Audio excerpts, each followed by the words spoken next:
प्रामुख्याने देशाचा विकास होत असताना ऊर्जा विभाग हा सगळ्यात महत्त्वाचा विषय आहे आणि आपण कोकण विभागीय विविध प्रकल्पग्रस्त हितकारी कृती परिषदेच्या मार्फत या ऊर्जेच्या माध्यमातून शेतकऱ्यांची जी जमीन संपादित आणि वापर हक्कासाठी जी घेतली जाते ते वापर हक्काचा कायदा काय असतो ते शेतकऱ्यापर्यंत पोहोचला पाहिजे।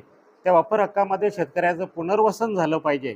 खरं तर शेतकऱ्यांचं देशाच्या विकासासाठी कोणत्याही प्रकारचं नकारात्मक विचार नाही आहेत, परंतु देशाचा विकास होत असताना वापर हक्काच्या नावाखाली ज्या भूसंपादन करतात त्याच्या माध्यमातून शेतकऱ्यांचं पुनर्वसन व्हावं यासाठी ही कृती परिषद प्रामुख्याने काम करेल।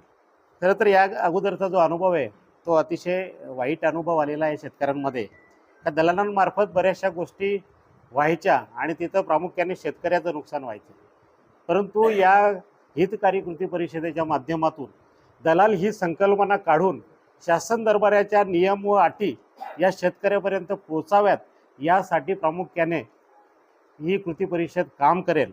आणि जो आता विद्युत प्रकल्प राबवले जातात आणि जे विद्युत प्रकल्प अगोदर राबवलेले आहेत त्या सर्वांचा न्याय या शेतकऱ्यांपर्यंत पोचला पाहिजे यासाठी प्रामुख्याने कृती परिषद यावेळेस काम करेल।